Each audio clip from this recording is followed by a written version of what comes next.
Құмды дауыл кезінде Финч өзінің робот көмекшісімен бірге қоймаға кіріп, қажетті заттарды іздеп жүріп, апокалипсистен кейінгі әлемде аман қалмаған басқа адамдардың қалдықтарының үстінен жүреді. Ол марқұмдардың заттарын жинайды. Финч ветеринария бөліміне барып, ит тамағының консервілерін табады. Барлық қажетті заттарды жинап болған соң, екеуі көлікке қайтады, ал Финч карта арқылы оны лагерге қайтарады. Алайда сапар барысында адамға қарай үлкен құм толқыны келеді, ол тез арада қарама-қарсы бағытқа бұрылады. Көлікті маневрлей отырып, Финч газды басып, жасырынатын жер іздейді. Ақыры қауіпсіз көрінетін ғимаратты тапқан соң, жүк көлігінен түсіп, Дьюиді баспанаға сүйреп апарады. Кейін үйге жеткенде, адам тез арада душ қабылдап, роботты тот баспас бұрын тазалайды. Содан кейін Финч өзінің ең жақын досына барады, ал Гудияр оның қайтып келгеніне қатты қуанады. Кешкі ас кезінде адам итке бір тостаған тамақ береді, ал өзі сусыннан бір ортым ішеді, өйткені алдағы күндері тамақты үнемдеу керек. Өзінің баспанасында Финч жүздеген кітаптары бар, жеке кітапханасы бар, ол олардың кейбірін роботқа сканерлетеді. Оның мақсаты Дьюидің ит күтімі туралы білімін арттыру, сонда машина иесі кеткенде Гудиярды тірі қалдыра алады. Жұмыс барысында Финч үзіліс жасап, серігіне назар аударады және Дьюиді жануармен ойнауға үйретеді. Түн түскенде күнделікті жұмысын аяқтаған соң, Финч радиацияның әсерлері туралы оқиды және өзінің өмірінің аз қалғанын түсінеді. Оның ең үлкен қорқынышы Гудиярдың жалғыз аман қалмауы, бұл ой адамды мазасыздандырады. Таң атқанда ол шығып, зерттеу жүргізеді және бірнеше жыл бұрын гамма сәулелердің жарылуы салдарынан болған жаппай қырылу туралы хабарлаған бірнеше журнал табады. Сол түні Финч жаңа жобаға кіріседі. Дьюидің көздерінен линзаларды алып, адамдық ішінді басқа роботқа салады. Финч машинамен сөйлесуге тырысады, ол оған жауап бере алмайтынын түсінеді, бірақ олар жестер арқылы байланысады. Дьюиден де ақылды жаңа робот Джефф жасаушының барлық сөзін түсінетінін көрсетеді. Оның шығармасы жұмыс істейтінін түсінгенде, Финч иттің жаңа дос тапқанын тойлайды және Джефф өз тілінде сөйлей алатындай өзгертеді. Осы кезде Финч машина сақтауы керек ережелерді белгілейді, ал ең маңыздысы, оның болмаған кезінде робот иттің жағдайын күтуі керек. Джеффпен сөйлесіп тұрғанда, адам электр қуатының өшуін байқайды және баспанадан шығып, генераторды жөндейді. Жарық жанғанда ол жақындап келе жатқан үлкен құм дауылын көреді, және Джеффті жергілікті ауа райы станциясына қосады. Сонда ол болашақты болжау үшін деректерді пайдалана алады. Машинаға сәйкес келесі 24 сағатта сол жерден 15 түрлі ауа райы оқиғасы өтеді. Одан әрі бұл оқиғалардың бірігуі 40 күнге созылатын супердауыл тудыруы мүмкін. Мұны естіген Финч ас үйге жүгіріп барып, шабдалы консервісін жейді, өйткені соңғы күндері тамақты үнемдеу үшін жасаған барлық күш-жігері бекер болады. Тамақтанған соң, адам бар күшін роботты құрастырып, аяқтауға жұмсайды, сонда олар бірге қашу жолын табады. Жақын аймақтардың картасын зерттеген соң, Финч Сан-Францискоға жету мақсатымен батысқа баруды шешеді. Джеффтің қаңқасы дайын болған соң, адам оған жүруді үйрете бастайды, және біртіндеп робот оны меңгереді. Жаратылыстың өзіне қарай жүргенін көрген Гудияр күдіктеніп үреді. Алайда Джефф жасаушысына жақындағанда, ақпаратты қатты дискіге тасымалдайтын кабельдер оны кері тартып, ол құлайды. Машина қадамдарын жаттықтырып жатқанда Финч жүктерін жинай бастайды, және барлық қажетті заттарды пайдалы құжаттармен бірге жәшікке салады. Дьюиге жаңа көздерді орнатқан соң, адам және оның командасы тіркемеге барады, және бірге Сан-Францискоға ұзақ сапарға аттанады. Ұзақ шөлді кесіп өткен соң, Финч тасталған қалада тоқтап, Джеффке жөндеу жасайды. Осы кезде, машина жасаушының жылдар бұрын достары мен туыстарынан алған ашық хаттарын қарайды және Сидней Харбор көпіріне қызығады. Алайда Финч Австралияның тым алыс екенін айтып, роботқа Сан-Франциско көпіріне қанағаттануға кеңес береді.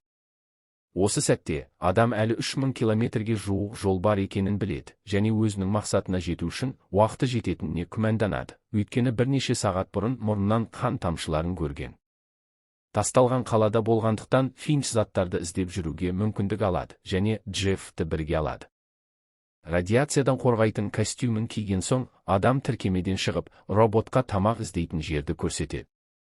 Джеффтің көмегімен Финч есіктеріне шынжыр салынған театрға кіреді, бұл ішінде әлі тамақ бар екенін көрсетеді. Ғимаратқа кіргенде, робот айнадағы өз бейнесін алғаш рет көреді, және көргеніне қызығады. Осы сәтте Финч жүгері сөмкесін табады, және Джеффке бұл тамақтың қалай жұмыс істейтінін көрсетеді. Робот металл қақпақты ұстап тұрғанда Финч жүгеріні контейнерге лақтырады, және ол попкорнға айналады. Бұл сиқырлы трюкті көрген Джефф қозғалады, және алғаш рет көңіл көтерудің не екенін біледі. Алайда демалу сәті қатты шиеленіске айналады, өйткені Финч жақындап келе жатқан торнадоны көреді. Дереу екеуі көлікке қайтады, және адам келесі қалаға қарай жоғары жылдамдықпен жүреді. Алайда біраз уақыттан кейін торнадо оларға жетеді, және Финч тіркеменің желмен ұшып кетпеу үшін стратегия ойлап табады. Джеффтің көмегімен адам жерге металл қазықтарды қағады, және тіркемені болат кабельдермен бекітеді. Торнадоның жақындағанын көрген робот жұмысты аяқтауға асығады, және кабельдердің мықтап бекітілгеніне көз жеткізген соң көлікке жүгіреді. Итін бекіткен соң, Финч Джефф пен Дьюиге мықтап ұстауды айтады, және өзі орындыққа белдікпен байланады. Бірнеше минуттан кейін тіркеме торнадоға соғылады, және болат кабельдердің бірі үзіледі. Көп ұзамай басқа кабельдерде босап, көлік бір ғана кабельмен ұсталады. Бақытымызға орай, торнадо көп ұзамай өтіп кетеді, және қатты турбуленттілікке шыдаған соң, экипаж тынышталады. Шығып, тайфунның көлікке келтірген зақымын бағалаған Финч Джеффті тамаша жұмысы үшін құттықтайды, бірақ оның шиналарының бірі қатты турбуленттілік салдарынан толықтай зақымданғанын байқайды. Роботтың басындағы бұрандалардың бірі босап шығады, бірақ ол оған мән бермей, қосалқы шинаны алуға асығады. Джефф жүк көлігін жалаң қолмен көтергенде Финч шинаны ауыстырады, және сапарды жалғастырмас бұрын шөлдің ортасында түнеуді шешеді. Таңертең адам Гудиярдың үргеніне оянады, және Джефф бүкіл түнді иттің үргенін талдап, байланыс үлгісін анықтауға жұмсағанын айтады. Алайда роботтың барлық күш-жігеріне қарамастан, Гудияр оны дос ретінде емес, қауіп ретінде көреді. Кейін жүріп бара жатқанда Финч Джефф пен адам эмоциялары туралы сөйлеседі, және кенеттен бақылаудан шығып жөтеле бастайды. Тамырынан қан шыққанын түсінген адам тіркемені асхана жанында тоқтатады, және көлеңке арқылы ғимаратқа кіреді. Бірнеше минут жөтелген соң, Финч көлікке қайтады, және Джеффтің итті тіркемеден шығарып, серуендетуге көндіруге тырысып жатқанын көреді, бірақ Гудияр бас тартады, сондықтан Финч оны алуға мәжбүр болады. Адам және оның иті асханада бірге уақыт өткізіп жатқанда, Джефф жүргізуді үйренеді, және CD салған соң, робот рульге отырады. Өзінің көлігінің асханадан алыстап бара жатқанын көрген Финч не болып жатқанын көру үшін жүгіреді, және оны Гудияр ертіп жүреді. Дереу адам итінің күнге жақындауын тоқтатады, сонда ол күйіп қалмас үшін, және Джеффтен ультрагүлгін сәулелерден қорғайтын киімін алуын сұрайды. Алайда оның орнына робот рульді қайта алып, тіркемені асханаға жақындату үшін артқа жүреді. Джефф жақындағанда Финч көлеңкеден шығып, тірі жаратылыстың күн сәулесіне ұшырағанда не болатынын көрсетеді. Осы сәтте робот Гудиярдың өмірі де қауіпті екенін түсінеді, және жасаушысынан сөгілетін сөз естиді. Джеффтің сөздеріне ренжігенін түсінген Финч оған жүргізуді үйретуге шешеді, және біртіндеп машина тіркемені тұрақты ұстауды үйренеді. Түн түскенде команда демалуға тоқтайды, және адам от жағады, өйткені ол ұзақ уақыт бойы мұндай суық түнді көрмеген. Аспанға қараған Джефф солтүстік шұғыласын көреді, және Финч бұл құбылысты қазір планетаның кез келген жерінен көруге болатынын айтады. Осы сәтте робот неге күн сәулесі тірі жаратылыстарға зиян болса, түнде сапар жасамайтынын сұрайды, және Финч күндіз жүру қауіпсіз екенін айтады, өйткені солайша басқа адамдарға көрінбеу қаупі жоқ. Адам осы мүмкіндікті пайдаланып, Джеффке басқа адамдарға сенудің қауіптілігі туралы ескертеді, және содан кейін тіркемеге қайтады. Робот шуға оянады және көлікке жүгіреді. Осы сәтте Джефф Финчтің қатты ауырып жатқанын түсінеді, және оның маңдайына дымқыл шүберек салады. Адам демалғанда Джефф рульге отырады, және досының Голден Гейт көпірін көру мүмкіндігі болу үшін сапарды жалғастырады. Бірнеше сағат сапардан кейін, робот Финч пен оның итіне тамақ алу үшін тоқтайды, және Дьюиді экспедицияға шақырады. Біраз уақыттан кейін Финч оянады, және роботтардың кетіп қалғанын біліп, тұрып, олардың соңынан еруге тырысады. Адам қорғаныс костюмін киіп жатқанда, Джефф ғимараттың қабатынан тапқан куртканы киеді және серуендеу барысында Дьюиден бөлініп қалады. Кішкентай робот печенье қорабын көреді, және оны алу үшін созылады, бірақ тұзаққа түсіп қалады. Қақпан жабылғанда ол толықтай қирайды және біраз уақыттан кейін Финч өзінің ескі досын бөлшектерге айналғанын табады.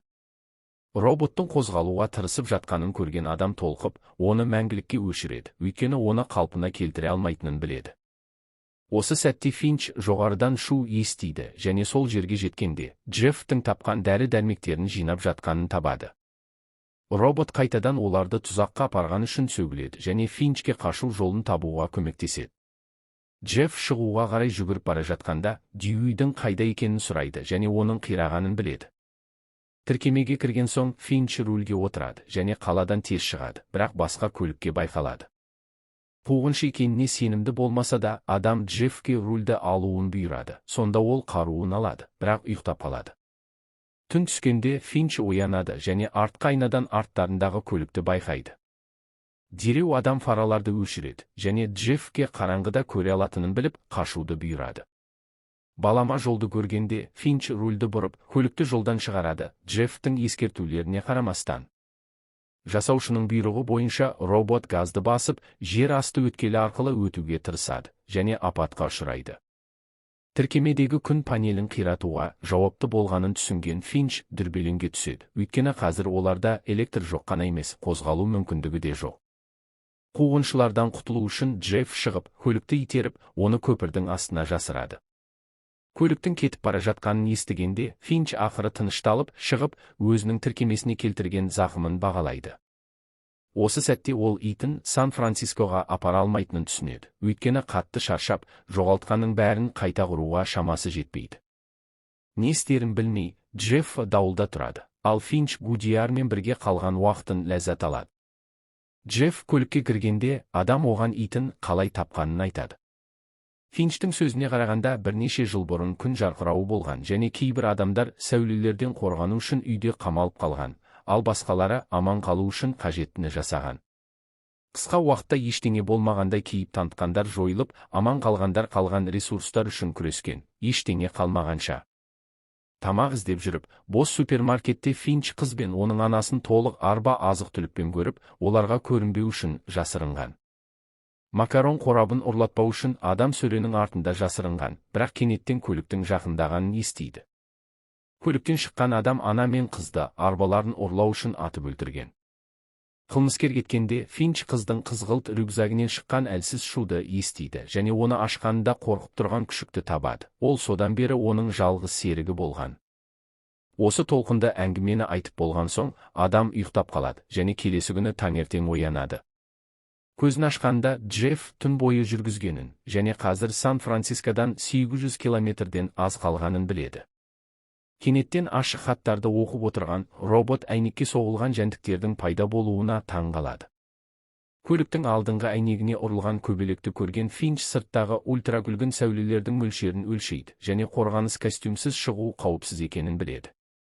Күннің терісін күйдірмейтініне көз жеткізген соң, адам итін тіркемеден шығарып, жолмен жүруге рұқсат етеді және көп жылдардан бері алғаш рет Финч бетіне күн сәулесін сезінеді, ал әдемі көбелек саусағына қонғанда қуанады.